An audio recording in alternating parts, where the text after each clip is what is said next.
அனைவருக்கும் வணக்கம். இந்த பதில் எதை பற்றி பார்க்க போகிறோம் பார்த்துக்கிட்டிங்கன்னா, இந்த டம்மி பாவை தான் பார்க்க போகிறோம். யாருன்னு பார்த்துக்கிட்டிங்கன்னா தாவேக்கா கட்சியில் இருக்காங்க. அப்போ உங்களுக்கு ஒரு பெரிய குழப்பம் வந்துடும். தாவேக்கா கட்சியில் டம்மி பாவாவா? ரொம்ப டிஃபிகல்ட்டான வார்த்தையாச்ச பாலா. அதாவது ஒருத்தர் டம்மி பாவா இருந்தால் பரவாயில்ல, எல்லாருமே டம்மியாக இருந்து என்னடா செய்ய அப்படின்னு நீங்கள் நினைப்பீங்க. எனக்கும் உங்களுடைய ஆள் மனதில் இருக்கக்கூடிய சிந்தனை எனக்கு புரியுது. ஆனால் இவர் டம்மிக்கெல்லாம் டம்மி இல்லை, புரியல. எப்படி டானுக்கெல்லாம் டானு மணிக்கு டம்மிக்கெல்லாம் டம்மி. அது யாருன்னு பார்த்துக்கிட்டிங்கன்னா, நம்ம பட்டிமன்ற பேச்சாளர் இருக்கக்கூடிய என்ன வேணாலும் பேசக்கூடிய அண்ணன் ராஜி மோகன் தான். அண்ணன் ராஜி மோகன் அவர்கள் தான் டம்மிக்கெல்லாம் டம்மி. ஏன் பாலா அப்படி சொல்கிற? நல்லா அழகாக பேசுவார், நல்ல மனுஷன்தான், ஏன் இப்படி பேசுகிற அப்படின்னு நீங்கள் கேட்பீங்க. நான் ஒரு வீடியோ ஒரு பதிவு ஒன்று போடுறேன். அண்ணன் ஒரு மினிஸ்டர். நம்ம தமிழ்நாட்டினுடைய கல்வியை உயர்த்துவதற்கு அமெரிக்காவுக்கு போய் அமெரிக்காவில் எப்படி இருக்குது அப்படிலாம் போய் கத்திக்கிட்டு மொத்த வித்தையும் தமிழ்நாட்டில் இறக்கும் துடிக்கக்கூடிய ஒரு மினிஸ்டர். பார்த்தாலே தெரிகிறது. அந்த மினிஸ்டர் என்ன தெரியுமா சொல்றாரு? நம்முடைய பள்ளிக்கூடங்கள்ல யாருமே எந்த கட்சியை சார்ந்தவங்க, தமிழக வெற்றி கழகத்தை சார்ந்தவர்களாக இருந்தாலுமே கட்சி கொடியுடன் செல்வதோ கட்சி அடையாளங்களுடன் செல்வதோ அறவே தவிர்க்கப்படணும். அந்த பள்ளிக்கூடம் யாருடைய பள்ளிக்கூடம்? அது மாணவர்களுக்கு மட்டுமே சொந்தமான பள்ளிக்கூடம். எனவே எந்த கட்சி சார்ந்த செயலும் செய்வதற்கு தடை. இப்படி பல முறை ஒருத்தர் பேசிக்கிட்டே இருக்கார். ஆனா அவன் கிடக்கா அப்படிங்கிற மாதிரி, எப்படி அவன் கிடக்கா அப்படிங்கிற மாதிரி நீங்கள் பாட்டுக்கு சொல்லுங்க. உங்கள் பேச்சு நாங்கள் கேட்கணுமா? நாங்கள் யார்? சூடா சுண்டல் தம்பி மெண்டல் கொடூரமா கடவுளே எல்லாம் அப்படிப்பட்டவங்க. அப்போ நாங்கள் எங்கள் தளபதி பேச்சை கேட்க மாட்டோம். ஒரு வாட்டி முடிவு பண்ணிட்டா அவர் பேச்சு அவரே கேட்க மாட்டார். ஒரு வாட்டி முடிவு பண்ணிட்டேன்னா என் பேச்சை நானே கேட்க மாட்டேன். நாங்கள் எதுக்கு உங்கள் பேச்சை கேட்கணும் அப்படின்னு சொல்லி தொடர்ச்சியாக பள்ளி கல்வித்துறைக்குள்ள டிவிகே கட்சியினுடைய அட்டகாசம். முதல்ல ஒரு தற்கூரி கூட்டம் திடீர்னு அந்த காஞ்ச மாட்டு புல்லுக்குள்ளே மாடு மெஞ்ச மணிக்க மாவட்ட செயலோட பிறந்தநாள், ஒன்றிய செயலோட பிறந்தநாள், இந்த கட்சி தலைவரோட இது ஒரு கட்சி, இந்த கட்சிக்கு ஒரு தலைவர், இந்த கட்சி தலைவருடைய பிறந்தநாள் அப்படின்னு சொல்லி ஒரு நிகழ்வு பண்ணிட்டு இருந்தாங்க. யார்?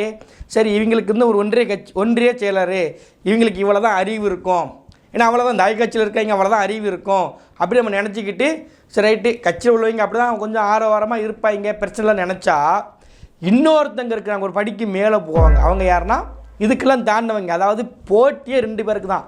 நீ பெரிய தற்குறியா, நான் பெரிய தற்குறியா. நீ பொறுப்பில் இருக்கிற, நான் பொறுப்பில் இல்லை.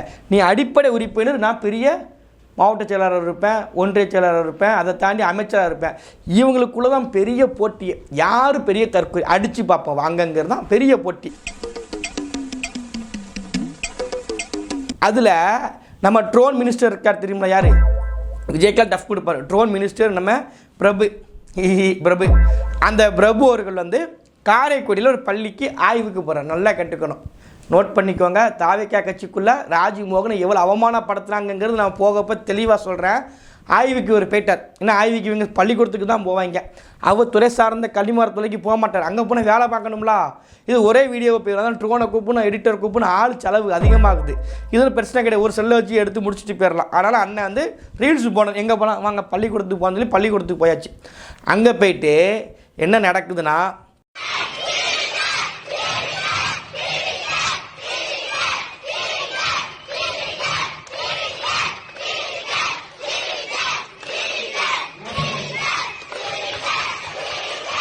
இப்படி பிள்ளைங்க கோஷம் போடுறத பல்ல இழுச்சிக்கிட்டு அண்ணன் பார்த்துக்கிட்டே இருக்கார். யார்? அமைச்சர் பிரபு. அவருக்கு நல்லாவே தெரியும், அதாவது நம்ம எந்த துறைக்குள்ளே போனால் ரீல்ஸ் எடுத்து ஃபேமஸ் ஆகலாம், நம்ம எந்த துறைக்குள்ளே போனால் அந்த அமைச்சர் கண்டுக்கிட மாட்டார், யார் டம்மின்னு தேடி பார்த்தார். அந்த இடத்துல நம்ம ராஜ்மோகனை பார்த்தார். இவரை மகிஞ்சின ஆள் கிடையாது, இவர் தான் சரியான ஆளுன்னு சொல்லி அந்த இடத்துக்குள்ளே போய் ஒரு பள்ளிக்கூடத்துக்குள்ளே போய் ஒரு கட்சி பேரை சொல்கிறாங்க. அதுவும் அந்த டிவிக்குன்னு சொல்லி சொல்கிறாங்களே, அந்த பச்சை குழந்தை மனசுக்குள்ளே நெஞ்சை விதைக்கிறாங்க பாருங்க. சோறுதான் திங்கிறியா இந்த பொழப்புக்கு 4 பேர். ஒரு பச்சை குழந்தை. கல்விங்கிறது ஒரு பொதுத்தலங்கிறது அரசியல் சாராத ஒன்று. எதுவாக அந்த காலேஜாக இருக்கட்டும், கல்லூரியாக இருக்கட்டும், கோவிலாக இருக்கட்டும், இதெல்லாம் அரசியல் சாராத ஒன்று. அந்த இடத்துக்குள்ளே போய் இவன் கட்சியை போய் திணிக்கிறாங்க அப்படின்னா இவர் மனநிலை எவ்வளோ மோசமான மனநிலை. அதாவது நம்ம ஆட்சிக்கு வந்துட்டோம், நம்மளை யாருமே கேள்வி கேட்க முடியாதுங்கிற மிதப்பு தானே. இந்த மிதப்பில் தான் திமுக வந்து உட்காந்துச்சு, குப்புற விழுந்துட்டு. இதே மக்கள் தான் காரி துப்பி தூர போட்டாங்க. இதே மக்கள் தான் விஜய்க்கா கிடையாது, திமுக எதிர்ப்பு விஜய் அறுவடை பண்ணார். அவ்வளோதான் வித்தியாசம். இங்கே வந்து இப்போ இவங்க கிட்ட அதிகாரம் வந்துருச்சுன்னு உடனே பள்ளிக்கூடத்துக்குள்ளே போயிட்டு அன்றைக்கி உதயநிதி ஸ்டாலின் வாழ்க, சின்னவர் வாழ்கன்னு பிள்ளைங்களை பேச வச்சாங்க மகேஷ் பொய்யாமொழி.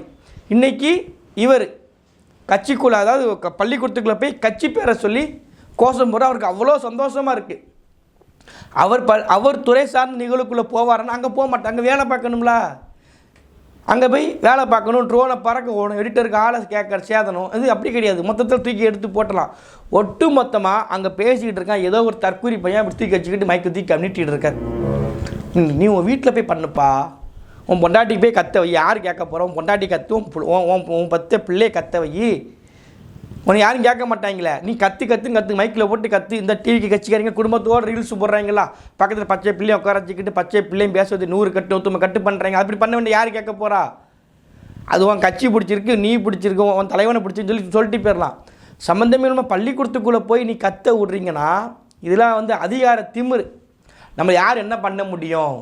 இந்த மக்கள் மௌனமாக இருக்கிறதுனாலேயே இவங்க என்ன பண்ணுறாங்கன்னா நம்ம என்ன வேணாலும் பண்ணிக்கலாம்ங்கிற மிதப்பு. நம்மகிட்ட இணையதளம் இருக்கலாம், என்ன பண்ணாலும் அதை சமாளிக்கிறதுக்கு கெட்ட வார்த்தை போட்டு பேசுவதற்கு 150 MB 5000 ஐடி 10,000 ஐடி வச்சுருக்கிறோம்.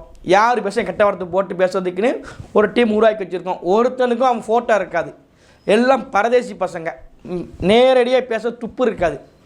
ஏதாவது ஒரு கார்ட்டூன் படத்தை வச்சுக்கிடுவாங்க, இல்லை சம்மந்தம் இல்லாமல் பாலிய குற்றவாளி இருக்கக்கூடியவங்கள, பொண்டாட்டியை கலட்டி விட்டவனை, பொண்டாட்டி பிள்ளையை கழட்டி விட்டவனை, அவங்கள ஃபோட்டோ டிபியில் வச்சுக்கிடுவாங்க. இவங்கள வச்சுக்கிட்டு நியாயத்தை கேட்பாங்க. இப்போது நம்ம மினிஸ்டர் வந்து ஏன் டம்மின்னு சொல்கிறேன் அப்படி உங்களுக்கு ஒரு கேள்வி எழும். நான் உங்களுக்கு இன்னொரு பதிவு ஒன்று போடுறேன். அது என்ன பதிவுனா, சமூக நல மகளிர் உரிமை அமைச்சர் ஜெகதீஸ்வரி இவங்களுக்கும் நம்ம ரீல்ஸ் மினிஸ்டர் தொழில்துறை மினிஸ்டராக இருந்த கீர்த்தனாவுக்கும் ஒரு இடையில ஒரு பிரச்சனை நடந்துச்சு. அதாவது இந்த ஏரியாவுடைய மினிஸ்டர் நான் தானே, நீங்கள் இந்த புரோட்டோக்காலை படி என் ஃபோட்டோ தானே முதல்ல இருக்கணும், என் பேர் தானே முதல்ல இருக்கணும், நீங்கள் எப்படி கீர்த்தனாவுடைய பேரை போடுவீங்க அப்படின்னு சொல்லி ஜெகதீஸ்வரி ஒரு கேள்வி கேட்டாங்க.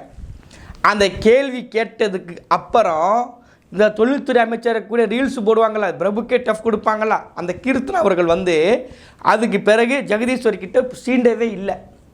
நாங்கள்லாம் ஃப்ரெண்டு, காந்தி பிறந்த மண், ரெனி நானும் ஒன்று, காந்தி பிறந்த மண்ணுன்னு சொல்லி ஒன்றா பேக்கிட்டாங்க. அப்போ அவங்க கண்ட்ரோல் பண்ணுறாங்க. ஒரு லேடி தாவேக்கா கட்சியில் இருக்கிறாங்க, விஜய் கட்சியில் இருக்கக்கூடிய ஒருத்தங்க மினிஸ்டராக இருக்கிறாங்க. ஆனால் அவங்க துறைக்குள்ளே ஒரு பிரச்சனை நடக்கும்போது கண்ட்ரோல் பண்ணுறாங்க. அதுக்கு பிறகு கீர்த்தனா இருக்கும் ரீல்ஸ் பைத்தியம், அவங்க வந்து ரீல்ஸில் நொறுக்கிடுவாங்க, என்ன வேணாலும் பண்ணுவாங்க. அப்படி சும்மா எங்கே ரீல்ஸ் எங்கே போகணும், வாங்க போ அமேசான் காட்டுக்குள்ளே போகணுமா, எங்கே போகணும் வாங்க நான் வாரேன்னு சொல்லி அந்தளவுக்கு ரீல்ஸ் போடக்கூடியவங்க அவங்களே அப்படி அமைதியாகிட்டாங்க. அப்போ அந்த துறையை கண்ட்ரோல் பண்ணிக்கக்கூடிய தகுதியும் திறமையும் அந்த மினிஸ்டருக்கு இருக்குது. அதான உண்மை. ஆனால் ராஜ்மோகன் அவர்கள் தொடர்ச்சியாக பள்ளிக்குள்ளே எந்த விதமான கட்சி அடையாளங்களை பயன்படுத்தக்கூடாது, கட்சி தலைகளை பயன்படுத்தக்கூடாதுன்னு பல முறை பேசியிருக்காரு. ஆனால் அவரை கண்டுக்கிடலாம். என்ன அர்த்தம்? ஒரு அர்த்தமும் கிடையாது. இவர் ஆள் யாரும் மதிக்கலை. போய்க்கிருந்தேன், யார் வம்பு தும்புக்காச்சும் போனா. அப்படி இல்லைன்னா இது என்னுடைய கற்பனையாக கூட இருக்கலாம், இப்படி இருக்கிறதுக்கு வாய்ப்பு இல்லை. ஒருவேளை இருக்கிறதுக்கு வாய்ப்பு இருக்கலாம். ஒரு கேள்வி எழுதலாம் பொதுவாகவே. என்ன கேள்வினா, ராஜ்மோகன் அவர்களை சாதி ரீதியாக தாவிக கட்சியில் ஒதுக்குறாங்களோங்கிற ஒரு அடிப்படை கேள்வி எழுது. இவர் சொல்கிறத நம்ம கேட்கணுமா? இந்த மினிஸ்டர் சொல்கிறது நம்ம கட்சிக்கார நம்ம கேட்கணுமா? நம்ம எவ்வளோ பெரிய ஆள், நம்ம இந்த மினிஸ்டர் சொல்கிற கீழே அடங்கி நம்ம நிற்கணுமா? நீங்களாம் கல்வித்துறை அமைச்சர் நீங்கள் இருப்பீங்களா? அப்போ உங்கள் துறை நான் எவ்வளோ அவமானப்படுத்துகிறேன் பாருங்கன்னு சொல்லி இந்த தாவிக கட்சிக்காரங்க சாதி வெறியில் இந்த மாதிரி பண்ணுறாங்களோ என்கின்ற ஒரு ஐயம் எழுது. அப்படி இருக்கும் நான் சொல்ல ஒரு ஐயம் எழுது. இருக்கலாமோ? ஒரு கேள்வி தானே, ஒரு வேளை வாய்ப்பு இருக்குமோ அப்படின்ற ஒரு கேள்வி எழுது. ஏன்னா தொடர்ச்சியாக பள்ளி கல்வித்துறைக்குள்ளே இந்த தற்கொலைகளுடைய ஆட்டம் தாங்க முடியல. அந்த அளவுக்கு ஆட்டம் போட்டிருக்காங்க. நம்மளுடைய ஆசை என்னன்னா, ஒன்றே ஒன்று தான், தயவு செய்து நீங்கள் நிப்பாட்டாதீங்க, நீங்கள் திருந்தாதீங்கன்னு சொல்கிறேன். நீங்கள் திரும்பி தற்கொலையாகவே இருங்க. உனக்கு ஓட்டு போடக்கூடிய தற்கொலையாக நம்ம லிஸ்ட்லேயே சேர்க்க வேண்டாம். நீ என்ன செஞ்சாலும் ஓட்டு போட போகிறான். நீ தலைகளாக்கதான் நடக்கிற, நீ காலை வச்சு நடக்கிற. இல்லைங்க, அவர் பிரபு பாருங்க கையை வச்சு நடக்கிறாங்க. ஆமாங்க, அவர் அழகாக கை வச்சு நடக்காருங்கன்னு சொல்கிறதுக்கு ஆள் இருக்குது. அவங்க கிட்ட நம்ம போகவே இல்லை. தாராளமாக பண்ணுங்கள். ஆனால் நிப்பாட்டிடாதீங்க. மக்களே காரி துப்புற அளவுக்கு இந்த வேலையை தொடர்ச்சியாக பண்ணுங்கள். ராஜ்மோகனண்ணே, நீங்கள் உங்களை டம்மின்னு சொல்கிறதுக்காக நீங்கள் எந்த விதமான வருத்தமும் பட வேண்டாம். நீங்கள் உண்மையிலே டம்மி தான். டம்மி பாவா. நன்றி.